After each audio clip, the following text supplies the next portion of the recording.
सूरजमुखी तिलहन के मुख्य फसल है और एकर मुख्य उद्देश्य एकर खेती करे के तिल प्राप्ति बर हमन करथन।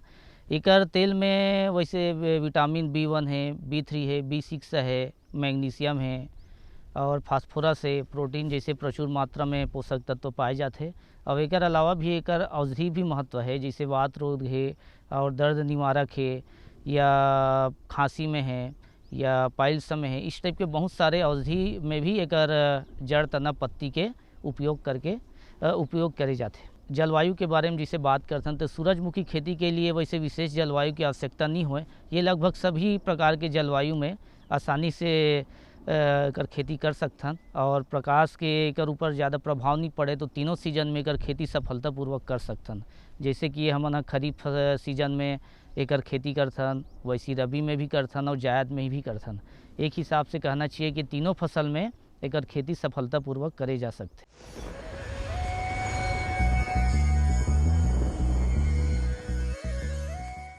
आज तो वसूली करके ही जाऊंगा।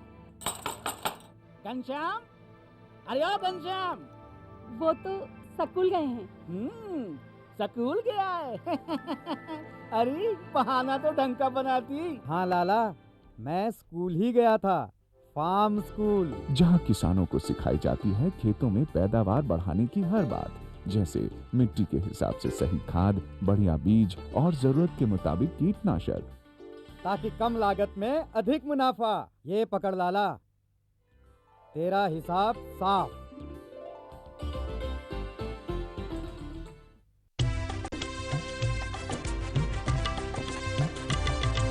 सहकारिता के बल पर विकास के लिए उठे कदम, जन सहकार की ताकत लेकर आगे बढ़ते जाएं हम। जन जन ने इस क्रांति में है विश्वास जगाया, हम सब ने मिलकर विकास का परचम है फहराया।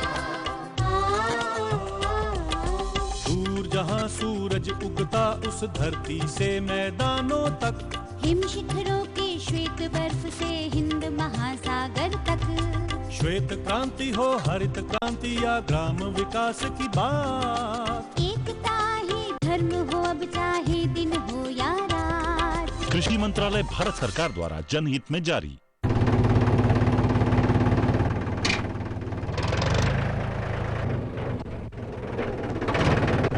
अरे हरकू वाह, बीज, कीटनाशक और आज खाद भी। अरे इतना खर्चा कहाँ से? अरे खर्च की चिंता किसे है, मेरे पास है ये किसान क्रेडिट कार्ड। कार्ड? अरे बैंकों द्वारा जारी इस कार्ड से किसान उसकी सीमा तक की रकम कभी भी बैंक से निकलवा सकता है और खेती बाड़ी की सामग्री कभी भी खरीद सकता है। तो हरकू भैया एक कार्ड मेरे लिए भी। किसान क्रेडिट कार्ड के लिए नजदीकी बैंक से संपर्क करें और पाएं ढेर सारे लाभ।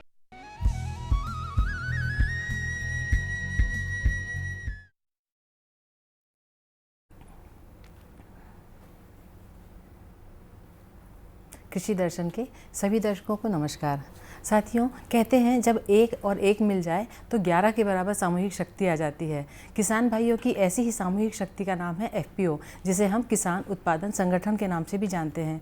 यह संगठन मुख्य रूप से लघु, सीमांत और ज़मीन जिनके पास नहीं है ऐसे लोगों के लिए बनाया गया है, जो मिलकर एक संगठित होकर अपनी फसल को उचित मूल्य पर खरीद और बेच सकते हैं। साथियों, क्या है ये FPO और किस तरह से कार्य करता है, कौन कौन इसके सदस्य हो सकते हैं, इस सब के विषय में आज विस्तृत चर्चा करेंगे। और इस विषय में आपको जानकारी देने के लिए आज हमारे साथ हैं कृषि विशेषज्ञ डॉक्टर अखिलेश कुल्हाड़े। सर, आपका बहुत बहुत स्वागत है। नमस्कार।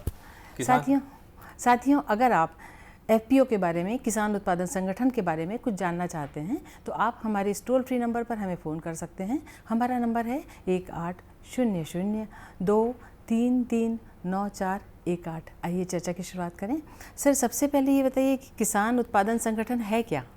जी, बहुत अच्छा प्रश्न है। किसान भाइयों, आपने देखा होगा कि छोटे छोटे किसान हैं, भूमिहीन किसान हैं और ऐसे कम जोत वाले किसान हैं जो कि अपनी खेती बाड़ी में आगे बढ़ नहीं पाते हैं, कुछ ना कुछ समस्याओं का सामना करते हुए तो आगे बढ़ नहीं पाते, जिसके कारण भारत सरकार के माध्यम से किसानों का द्वारा बनाए जाने वाला, किसानों के द्वारा संचालित की जाने वाला संगठन, जिसको पंजीकृत किया गया है कंपनी एक्ट के अंतर्गत, यह संगठन ही फार्मर प्रोड्यूसर कंपनी या फार्मर प्रोड्यूसर ऑर्गेनाइजेशन कहलाता है। जी। सर, किसान उत्पादन संगठन का क्या लाभ है किसान भाइयों को?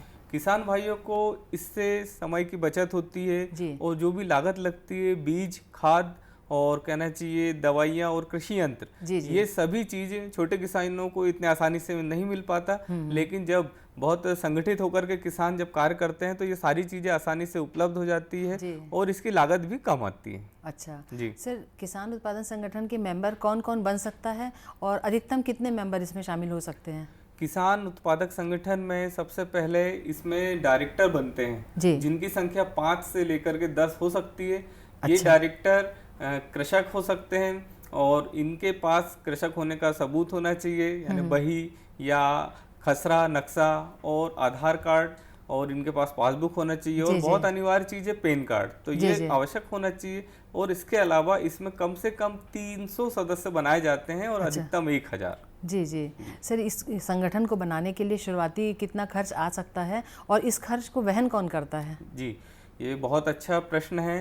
किसान भाइयों, ये संगठन बनाने के लिए हमें पंजीकृत करना पड़ता है और पंजीकृत हमें 2013 कंपनी एक्ट के अंतर्गत करना पड़ता है, जिसकी पंजीयन शुल्क लगभग 40,000 के लगभग है। और यह किसानों को आपस में एक कलेक्शन करना पड़ेगा और लगभग 1,000 रुपये की राशि कलेक्ट करके फिर एक आगे बढ़ना पड़ेगा और इसका वहन उनको स्वयं करना पड़ेगा। लेकिन इसमें आगे चल के कुछ संस्था है, नाबार्ड है और SFSC है, ये सहयोग भी प्रदान करता है। जी सर, किसान उत्पादन संगठन को बनाने में या संचालन करने में भारत शासन की कौन सी एजेंसी है जो काम करती है और किस तरह से सहायता करती है? जी, बहुत अच्छा प्रश्न है। अभी जैसे हमने चर्चा की कि नाबार्ड संस्था है और SFSC small farmer agriculture consortium जो संस्था है, ये किसानों को कंपनी बनाने के लिए, FPO बनाने के लिए शुरू से लेके आखिरी तक इसमें बैठक करना, इसमें उनको ट्रेनिंग देना, ट्रेनिंग के अलावा संचालन करना, उनको CEO जो बनाया जाता है उसके लिए सुझाव देना,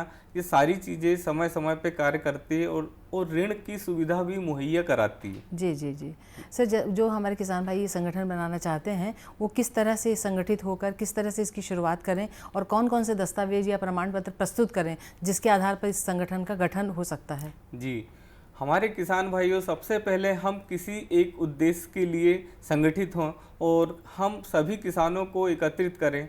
हमारे उद्देश्य एक होना चाहिए जिसके लिए हम लोग कार्य करें और उद्देश्य के बाद में जब हम पंजीयन के लिए आगे जाते हैं तो सभी किसान भाइयों को जोड़ने के लिए, यदि वो कृषक हैं तो स्वाभाविक है उनके पास ज़मीन होगी, रकबा छोटा या बड़ा हो सकता है, और उनके पास आधार कार्ड अनिवार्य है। उसके बाद बैंक की पासबुक भी अनिवार्य है ताकि उससे वो आसानी से लेन देन कर सके और इस प्रकार वो अपना पंजीयन करा सकते हैं। जी सर, किस तरह से ये संस्था कार्य करती है किसानों के हित में? ये संस्था अपना, जैसा हमने चर्चा किया कि एक विशेष उद्देश्य लेकर के चलती है। मान लो किसान बीज उत्पादक समूह बना करके इसमें कार्य कर रहा हो या अपनी खुद की एक कंपनी बना रही है जो बीज से संबंधित हो, तो स्वाभाविक है सभी किसान बीज लेंगे और बीज यदि उनको मिलता है तो बीज इकट्ठा लेने के कारण बीज सस्ता पड़ता है और दूसरा उसकी क्वालिटी अच्छी रहती है और एक जैसा जब सभी लोग उगाते हैं तो उसका उत्पादन भी आएगा। उसको ये प्रोडक्शन करने के बाद, वैल्यू एडिशन करने के बाद उसको पैकिंग करके मार्केट में फिर से दूसरे किसानों के लिए बाजार में ला सकते हैं। जी सर, इस योजना के तहत कुछ छोटी छोटी योजनाएं होंगी जिसका लाभ लेते हुए किसान भाइयों को लाभ दिया जा सकता है, जैसे इक्विटी अनुदान योजना है।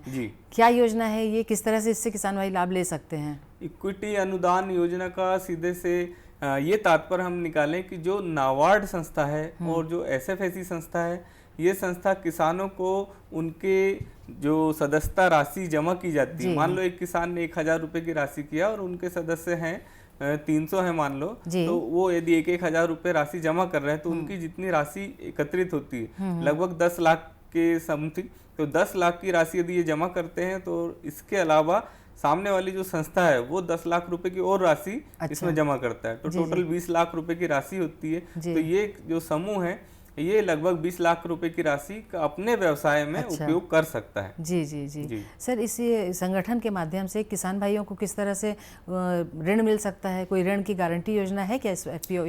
जी मैडम, इसमें किसानों के लिए, इस किसानों के समूह के लिए इक्विटी ऋण योजना है। किसान भाई बहुत बड़े बड़े अपने कार्य को संचालित करते हैं, बहुत बड़ी बड़ी मशीनों की आवश्यकता होती है, कोल्ड स्टोरेज हो या हार्वेस्टर हो, ऐसे बहुत सारी।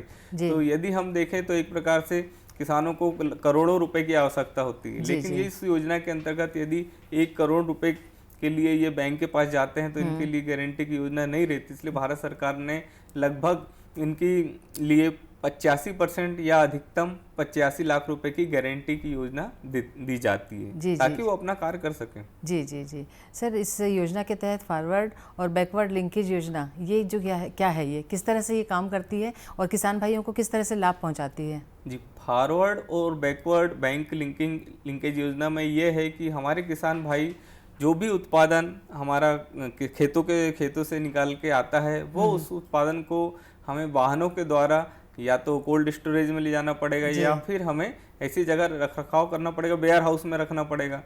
तो इसमें जो फूलों की खेती है, सब्जियों की खेती है, मशरूम की खेती है, मांस उत्पादन है, और ये जो चीज़ें हैं ये बहुत कम समय के लिए सुरक्षित रहती। तो इसको यदि हमें लंबे समय तक सुरक्षित रखना है, बाजार तक पहुंचाना है, तो पहले इसको हमें कोल्ड स्टोरेज में पहुंचाना पड़ेगा। तो इसमें जो परिवहन की व्यवस्था है वो करना है और हमें कोल्ड स्टोरेज की व्यवस्था करना है। तो ये जो योजना है ये दोनों को जोड़ते हुए किसानों को सहयोग प्रदान करती है। जी जी सर, एक मजबूत एफपीओ का निर्माण करने के लिए, संगठन बनाने के लिए कौन कौन सी चुनौतियां आती हैं जिनका सामना हमारे किसान भाइयों को करना पड़ सकता है? जी, बहुत अच्छा प्रश्न है। जब भी हम एफपीओ बनाते हैं, हमारे पास किसानों का जो समूह रहता है वो एकत्रित होने में, अपने आपस में बहुत सारी समस्याओं का समाधान करने में ही कई समय गुजार देता है। तो इसमें सबसे बड़ी समस्या आती है व्यवस्था मैनेजमेंट की, कि भाई हम किस प्रकार से मैनेजमेंट करें।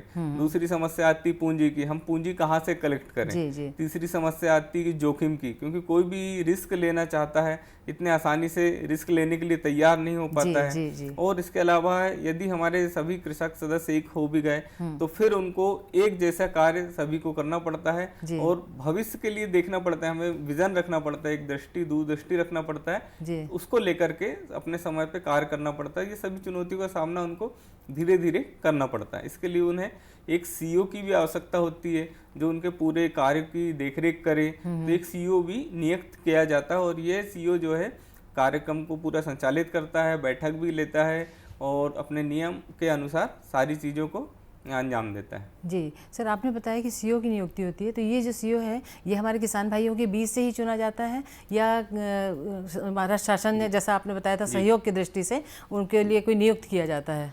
सीईओ कुल मिला के मुख्य व्यक्ति रहता है एफपीओ का, और उस व्यक्ति का एजुकेशन देखा जाता है, उसका अनुभव देखा जाता है कि वो किस क्षेत्र में कार्यरत है और कैसा कार्य किया है। क्योंकि कृषि से संबंधित कार्य है, हम लोग जो कंपनी बना रहे हैं ये किसानों के लिए भविष्य उनका निर्धारण करता है। तो एफपीओ यदि कृषि से संबंधित कार्य का अनुभव रखता है तो बिल्कुल स्वाभाविक है कि उनका एफपीओ आगे बढ़ेगा। इसलिए उन्हें कम से कम कृषि से स्नातक रखना चाहिए और उनकी जो मासिक तनख्वाह है कहना चाहिए तो वो लगभग 25,000 के लगभग उनको शुरू में प्रदान किया जाता है। जी। तो सिर्फ ये जो सीईओ होते हैं यही मतलब तनख्वाह पे रखे जाते हैं या इनके लिए पेमेंट करना पड़ता है, या किसान भाइयों के और सदस्य भी जो होते हैं वो ऐसे तनख्वाह पे रखे जाते हैं? हाँ, नहीं, सिर्फ हमारे सीईओ को ही रखने का प्रावधान है। उसके अलावा हमारे जो डायरेक्टर्स हैं 5 से 10 डायरेक्टर होते हैं, ये समय समय पे अपना गाइडेंस देते हैं और समय समय पे बैठक में जो हमारे सदस्य होते हैं सभी अपनी भागीदारी देते हैं और अपने सुझाव रखते हैं और सब मिलकर के चर्चा करते हैं कि हम किस प्रकार से इसको और अधिक आगे बढ़ाएं। जी सर, और कौन कौन से कार्य होते हैं इसमें एफपीओ में जिन्हें हम सरल कार्य के रूप में देख सकते हैं जिससे हमारे किसान भाइयों को आसानी से लाभ मिल सकता हो? ये प्रश्न सबसे पहले एफपीओ मतलब किसानों से संबंधित है। किसान को लागत कहाँ से लगाना है खेती के लिए। साल में 3 मौसम होते हैं, खरीफ, रबी, जायद, और तीनों सीजन में उनको बीज की जरूरत पड़ती है। तीनों सीजन में खाद की, दवाइयों की, कीटनाशक दवाइयों की, और कहना चाहिए पूरी व्यवस्था को चलाने के साथ साथ कृषि यंत्रों की भी आवश्यकता पड़ती है। यदि छोटे किसान हैं हमारे और यदि वो समय पे ये चीज़ों की व्यवस्था नहीं कर पाते तो उनकी पूरी फसल खराब हो जाती है, उनका उत्पादन नहीं मिल पाता, जिससे आर्थिक लाभ नहीं हो पाता। लेकिन यदि हम समूह में या आईपीओ के रूप में कार्यरत हैं तो हम एक जैसा बीज सभी को उपलब्ध करा सकते हैं, एक जैसी उन्नत किस्मों का, और उसका जो उत्पादन आता है उसको हम आसानी से बाजार में पहुंचा सकते हैं जी। और हमारे यदि हम एक साथ बहुत बड़ी मात्रा में कोई भी प्रकार का बीज या कोई भी प्रकार का अनाज पहुंचाते हैं तो स्वाभाविक है उसको अधिक मूल्य मिलेगा और उनको आर्थिक लाभ होगा। जी सर, आपने बताया कि बीज खाद ये हम किसान भाइयों को उपलब्ध कराते हैं, तो ये किसानों का संगठन है, तो क्या ये आपस में ही बीज खाद एक दूसरे को उपलब्ध कराते हैं या शासन की कोई संस्था के माध्यम से, समिति के माध्यम से इनको बीज और खाद ये सब उपलब्ध कराया जाता है? ये जो फार्मर प्रोड्यूसर ऑर्गेनाइजेशन या कंपनी है, ये अपने आप में एक बड़ा रूप है, कंपनी रूप है, कंपनी जिसमें कि हम अपने से दूसरे कंपनियों से डीलिंग कर सकते हैं, उनसे खरीदी कर सकते हैं, उनसे बिक्री कर सकते हैं। तो सबसे पहले हम खाद बीज का यदि हमें काम करना है तो कृषि विभाग के अंतर्गत हमें पंजीयन करना पड़ता है, हमें लाइसेंस लेना पड़ता है और लाइसेंस लेकर के हम दूसरे किसानों को जोड़ते हैं, तो वो किसान इच्छुक होते हैं तो हम उनको बीज उपलब्ध करा सकते हैं और खाद उपलब्ध करा सकते हैं। सर, एक साथी का फोन है। हेलो हेलो हेलो, नमस्कार, आप कौन बोल रहे हैं? नेहरूलाल जी, पूछिए क्या पूछना चाहते हैं? वो किसान का यह बनाना है हमको जी, और उसमें लोन मिलेगा? जी सर बताइए, ये किसान संगठन बनाना चाहते हैं? किसान संगठन बनाने के लिए इसमें आपको नाबार्ड या SFACC के द्वारा कार्य को चलाने के लिए सुचारू रूप से लगभग 3 वर्ष के लिए 17 लाख रुपए तक की राशि का प्रावधान है, ताकि आप सीख जाएं, आप समय पे सारी चीजें करें और उसके बाद यदि आपके पास 500 से अधिक कृषक हो जाते हैं तो आप जो है नाबार्ड से ही और अधिक फंड ले सकते हैं।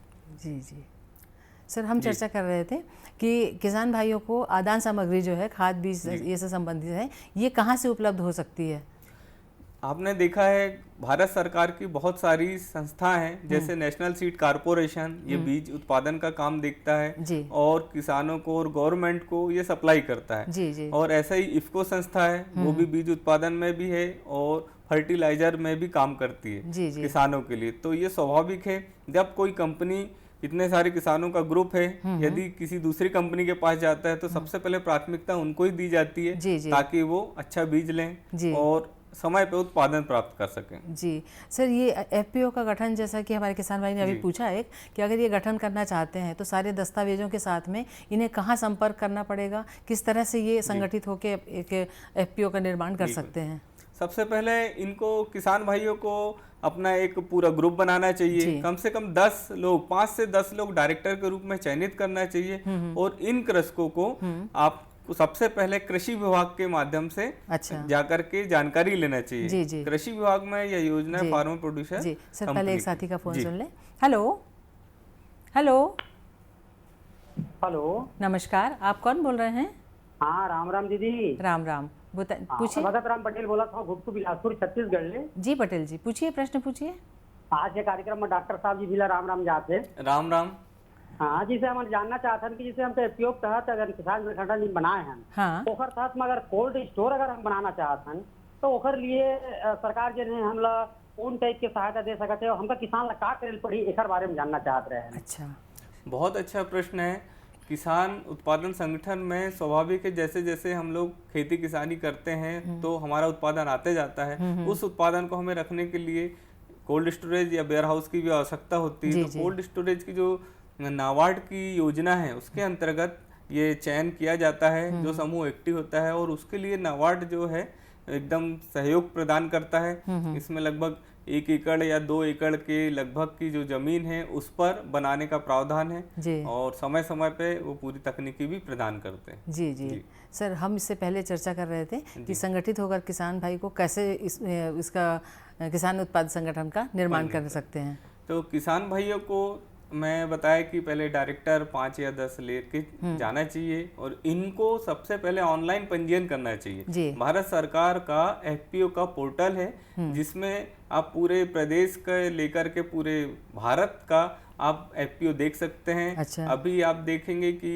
अपना छत्तीसगढ़ सरकार के अंतर्गत लगभग 60 के लगभग FPO का पंजीयन हो चुका है, जो सुचारू रूप से कार्यरत है। हमारे किसान भाई लगभग 40,000 की जो राशि है ये खर्च आता है ऑनलाइन करने में। इसको शुरू में बहन करके हमारे किसान भाइयों को ऑनलाइन पंजीयन करा करके अप्लाई करना चाहिए। फिर अकाउंट यदि खुलता है तो अकाउंट में धरोहर के रूप में कह सकते हैं कि कम से कम 1 लाख रुपए की राशि एकत्रित होनी चाहिए, फिर बाद में इस राशि का उपयोग वो अपने कार्य के लिए भी कर सकते हैं। जी जी सर, एक चीज़ और है कि जैसा आपने बताया कि लघु सीमांत या भूमिहीन किसानों के लिए ये संगठन बनाया गया है और सारी प्रक्रिया ऑनलाइन है, इनको पैसा भी जमा करना है, तो ये इसमें दिक्कतें आती होंगी, इसके लिए क्या करना चाहिए हमारे किसान भाइयों को?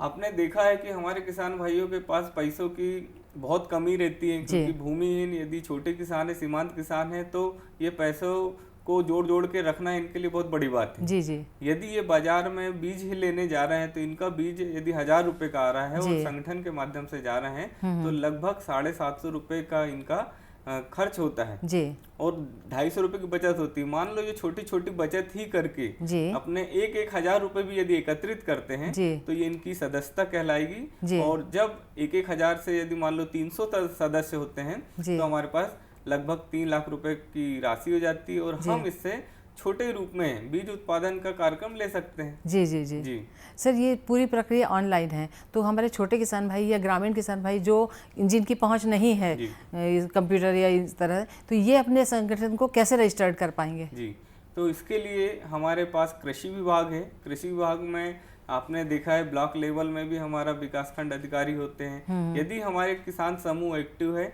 तो वो सबसे पहले कृषि विभाग में आके संपर्क करें। कृषि विभाग की ये योजना में लाभ होता है। लगभग भारत सरकार के माध्यम से 10,000 FPO बनाने का लक्ष्य दिया गया है, लेकिन अभी तक पूरे भारत में सिर्फ 5,000 के लगभग FPO निर्माण हुआ है और उसमें कार्य कर रहे हैं, और अभी 5,000 की जगह खाली है। यदि हमारे किसान भाई इसमें काम करते हैं तो एक एक ब्लॉक में अभी भी 2-2 सक्रिय FPO बनाया जा सकता है। अच्छा, तो ये ब्लॉक स्तर पर संगठन बनाना पड़ता है कि जिला स्तर पर बनाना पड़ता है? ये किसान भाई समूह अपना गांव स्तर पे बना सकता है। अच्छा। यदि वो चाहे तो जिला स्तर में बनाना है तो जिला स्तर में, और यदि उसे लगता है कि मैं राज्य स्तर का कोई कार्य कर सकता हूँ, जैसे मान लो खरीदी बिक्री का काम कर सकता हूँ, तो वो उसमें राज्य स्तर का बना सकता है। उसमें ये है अलग अलग जिले के सदस्य हो सकते हैं, तो वो अपने राज्य स्तर का कहलाएगा। और यदि अखिल भारतीय स्तर का बनाना चाहता है तो उसमें भी अलग अलग राज्य के हो सकते हैं। लेकिन इसमें एक मुख्य बात बताना चाहता हूँ, यदि आप FPO भारत सरकार के अंतर्गत रजिस्टर्ड करना चाहते हैं, उसकी सुविधाओं का लाभ लेना चाहते हैं, तो उसमें डायरेक्टर में एक सदस्य जो है महिला होना चाहिए। अच्छा। और एक सदस्य अनुसूचित जाति का होना चाहिए। अच्छा।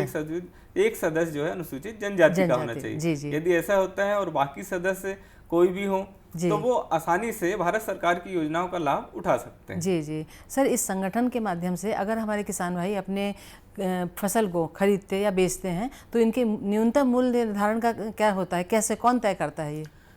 फसल का खरीदी बिक्री का जो न्यूनतम मूल्य निर्धारण ये भारत सरकार के द्वारा ही किया जाता है, और सभी आपने देखा सभी जगह कृषि उपज मंडी है, हर जिले में हर विकास खंड में वो इसको खरीदी बिक्री करती है। लेकिन यदि हमारे FPO इसमें इंटरेस्टेड हो और वो यदि ये कार्य करना चाहते हो तो उनके लिए भी दूसरी संस्थाएं हैं जो कि उनको पैसा भी देती है। आपने देखा शेयर मार्केट आ गया है, तो शेयर मार्केट में FPO भी डायरेक्ट इन्वॉल्व है उनसे खरीदी करने में, बिक्री करने में। और इसमें भी आपने देखा कि एक एक कृषक के पास अलग अलग शेयर होता है। तो सबका शेयर जो है वो उसकी राशि पे निर्भर रहता है। जी अखिलेश जी, आप हमारे स्टूडियो में आए, हमारे किसान भाइयों को बहुत उपयोगी जानकारी दी, आपका बहुत बहुत धन्यवाद। धन्यवाद, बहुत बहुत धन्यवाद। साथियों, नया विषय नई जानकारी के साथ हम फिर मिलेंगे। अभी आज्ञा दीजिए, नमस्कार।